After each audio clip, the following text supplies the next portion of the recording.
Hello everybody out there, and welcome back to part 2 of my horror corner for Comic Frontline. I apologize. This is a day late. We are officially in November now, at least on the East Coast. Oh, nope, it's 3 o'clock now on the West Coast as well. But I wanted to get these 10 books out. I'm still continuing the double take books. In part 1, I did 5 books. In this part, I'm going to be doing the last 5 books. And quick announcement for the books again. The issue ones came out in September. They are available in a group pack for $25, or you can buy them individually for $2.50. I believe on Comixology they're available. I don't know if they're free or not. A few people are saying they're free. But the issue 2s come out November 11th, which isn't this Wednesday coming up. It's the following. So if you like what you hear here, check it out at your local comic shops this coming Wednesday. So if you enjoy what you read in the issue number 1s, you can go check out the issue number 2s the week right after. And I'll personally mention this. I will be getting the issue 2s for all 10 of these books because I'm actually either interested or I need to know what happens next in each of these books. So continuing along, let's start with this book, Home, issue number 1. This book had me rolling on the floor laughing. There is this little girl, and I'm not joking with you, and I'm glad they do censor a little bit of her language, but this little girl effing up and down everything. It's like this effing kite this, you're too broke to fix it. I think my hypothesis with this book is nobody can hear the little girl, so either the little girl is mute, or it's in her head, like she's thinking it, but it's not coming out verbally, or something. Because there is no way I would be able to say, "You done dicking around with that thing yet?" and have a response as nice as, "Now, Lisa, I want you to take the kite and run really fast as you can." And then the following remark was, "Run fast? It's supposed to just fly in the wind, dipshit." And he's like, "Give it a try." I'm like, okay, no, there's no way these people, the father, the mother, the brother, there's no way the three of them can hear what she's saying. So either she's thinking it or she's mute, and that's what she's thinking in her mind or what she's saying, but nobody else. It's kind of like Rugrat syndrome. Let's put it that way. The Rugrats can talk, we can understand them, but nobody else can. So that's what I think's going on with this girl. I don't know. They don't ever explain it, at least not in this part. So her kite doesn't fly. So the father puts her and the brother in the Jeep. The wife comes along as well, and they decide to take a drive so that the kite can fly because of the car. However, the car has no gas. So guess what? They go to the gas station, and then there's ice cream and a cafe. And then look, oh boy, here we go. We're in the news again, and then we get our first zombie. But again, like in a previous book, the zombie is more interested in eating the food than eating the people, which leads the question mark on what's really going on in the zombies' minds. Are they really only out to eat humans, or is there something more to this disease that's going on and what's reanimating the dead as well? So I won't say what happens at the end of the book, but something happens to one of the characters. I'm interested in seeing what happens next, and if anything, I've got to read more just to see this little girl and all this language that she's getting away with, and nobody can hear her. It was definitely one of the books that had me laughing a lot, especially with the dialogue from the little girl. I loved it. Slab, issue number 1. Now, I mentioned that there was a doctor, Dr. Grimes, who was on a few of the issues. He was on the TV screens talking about if you see or if you have any dead corpses around, to burn them, cremate them immediately, or else they'll come back to life. Well, this book actually follows Dr. Grimes. And he's on the news crew. The guy who's running the TV station loves this guy. He's like, this guy's great. He's completely crazy. He even calls him Dr. Grimy because he believes that this guy is so dark and so, this world is dead, apocalypse, whatever, that he wants to keep him on the show, and the doctor doesn't want to stay. He wants to go back to his lab. So the guy says, fine, we'll send a news crew with you. And he's like, whatever, fine. So he goes back to his lab to perform more tests. He has his daughter. He has a daughter called and has her come to him, or he has the woman that's working with him send for her. So she goes to pick her up. You've got more stuff that Grimes is talking about, and about incinerating the bodies to make sure they don't come back to life. There was a claim that if you incinerate the bodies, the radiation goes up. He performs a test. if it proves that it's not. And then we do actually get to see a zombie in this book. I won't say how. And then he does say one thing. He's like, I wish we had a freshly bitten person so that I could run some tests on a freshly infected person. And I think he'll have that for the next issue. This book was great. I really liked this. Now, the next two books actually take place with familiar characters. Rise issue number 1 actually opens up with Barbara and her brother. For those of you that don't know Barbara, she's one of the main characters in Night of the Living Dead.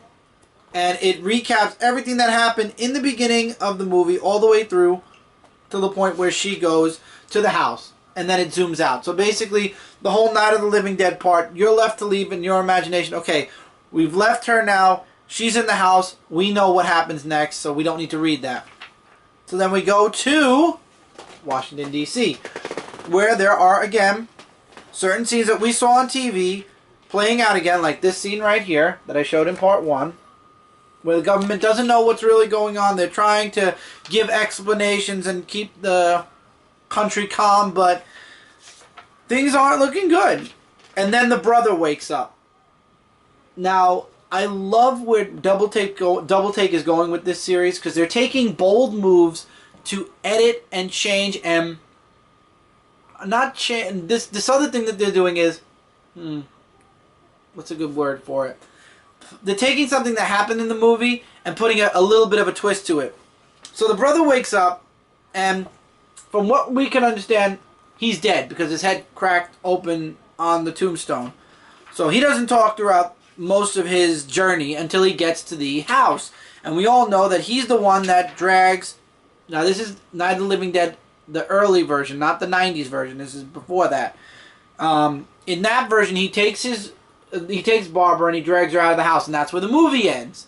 This book continues. So he drags her out of the house, and he kind of snaps out of it and starts talking to her. So obviously, in this universe, either he isn't dead, or he is dead, but he's not so far gone that he can't talk still.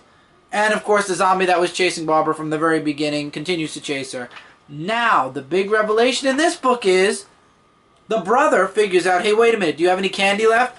And he tries to give the candy to the zombie.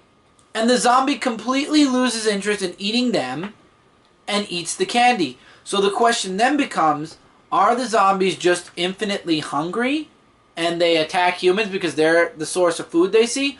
Or is it just they need food? This raises a very big and interesting question. Now, with Soul, we get to see Ben. Now, in the original movie, Ben was shot dead. And this book opens up with the hunters hunting all the zombies and killing them and getting rid of them. And we get to the part where they're at the house where Ben is, and Ben gets shot in the head. Except in this book, now they show you a side-by-side. In the movie, they showed them taking Ben out and the fire. In the book, though, they actually make it look like Ben is dreaming. So, spoiler, Ben actually is alive. And screaming, hold your fire, I'm a human being, bang, bang, bang.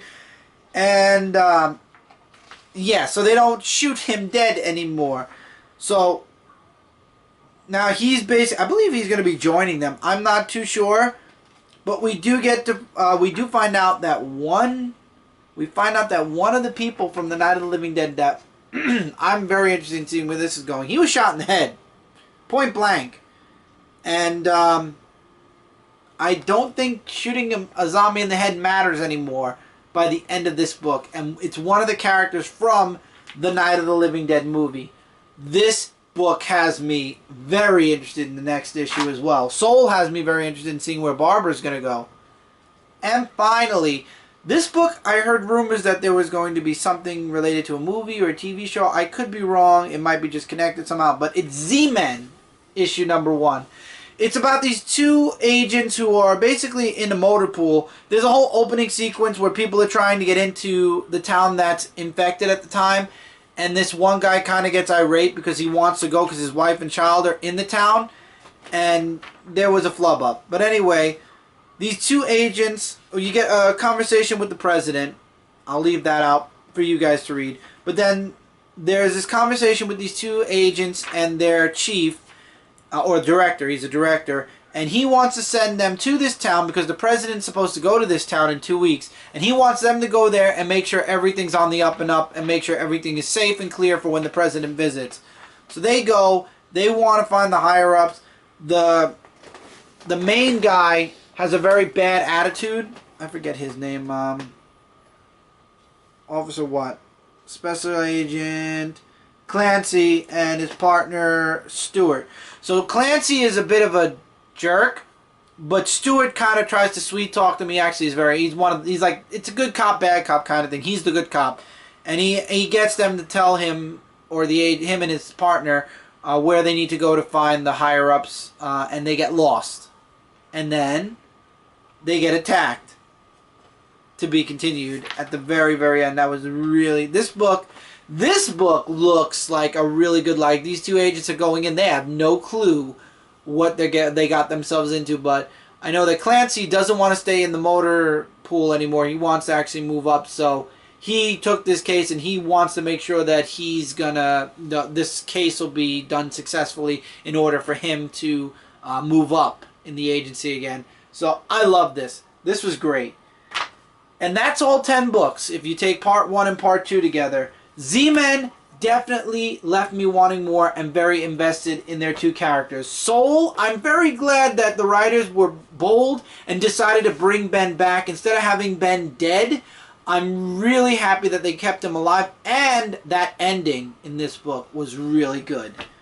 Rise, I'm really interested in seeing what the direction's going to be with the zombies, now not just interested in eating humans, but their fixation more on just food in general. And I also like the artwork in this book and Barbara. And the brother. Slab, I love Dr. Grimes. I don't know why, but this character speaks to me in ways where I really want to read more about him. And obviously now the freshly bitten character, I'd love to see what he's going to, experiments he's going to perform on her, because this person is close to Dr. Grimes, and that's all I'm going to say on that. Home, the little girl, is the main reason why I need to read more of Home, because it was just hilarious. I loved it.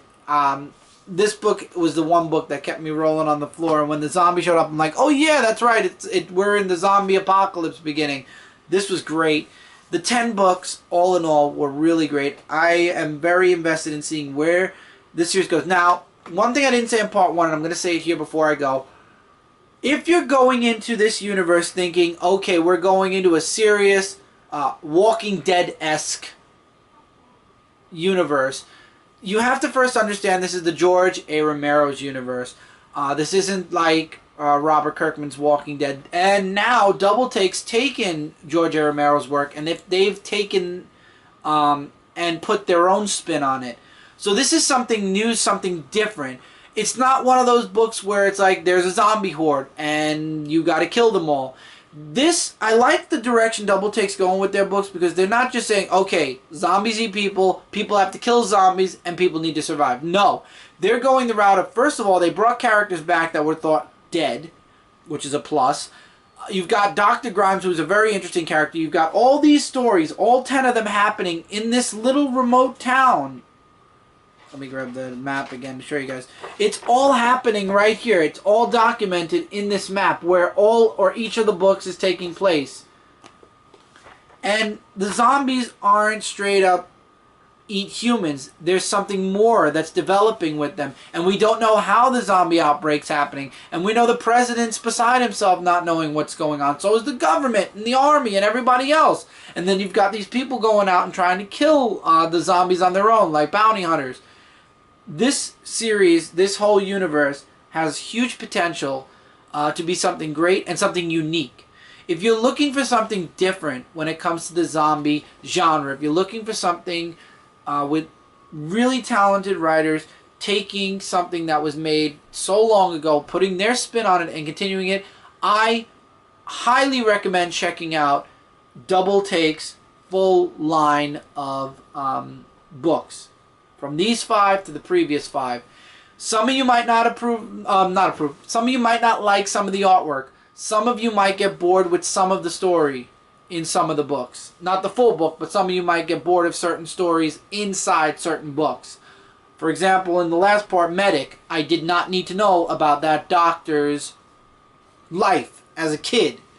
But there's going to be a lot of stuff that you're left with. If you read, first of all, I would not recommend buying one or two. You need to read the whole series, and there's a reason for it. While they don't cross over, at the same time, it's like reading a big graphic novel. And each chapter is a different point and place in this universe. And there are certain books you don't have to read. Like, for example, I don't believe you need to read Home to know what's going on in all the books. Each book has its own story, but at the same time, if you get all of the books, you get this bigger story that takes place, and they're all taking place around the same time. So I would recommend getting the whole thing, but if you gotta grab and pick and choose, I welcome you. You know, I gave you guys enough of the, you know, the outline of the story, so you can understand what's going on in the books. Pick and choose which ones sound interesting to you and try them out. Again, I tried to show you guys a bit of artwork from each book to give you guys an idea. Now remember, this isn't Marvel DC stuff. This is stuff that's done by an independent company. So if you're looking for artwork that's like, oh my god, this is revolutionary, or a story that is going to change your life, you're not going to get that here. But if you're looking for a really interesting retelling of a universe that George R. R. Romero created, you're going to love these books because they're going to interest you a lot. Me personally, I like the spin on it because we've got so much Walking Dead and other stuff going on. This has a unique feel to the zombie apocalypse from George R. R. Romero's time, and I like that, and that's why I will definitely be coming back for the issue 2. So look forward to the issue 2s. I would say at the end of November. I want a little bit of time to read them. It is 10 books, so it won't be Horror Corner, but stay tuned and I'll give you another 2-parter with the next 10 books. So take care, everybody. Until then, I hope I helped you guys out. Go check them out. You can go on DoubleTake.com. I believe they have previews up for every single one of these books, so you could watch it or read it right on DoubleTakeUniverse.com. If I'm not mistaken, I believe they have the website. Yes. It's DoubleTakeUniverse.com. You could check each and every one of the books out, see which ones interest you, give them a read. I would definitely recommend giving Double Take a try. Really unique universe. Till then, guys, take care, keep reading, keep collecting, and I'll talk to you guys really soon in the next video.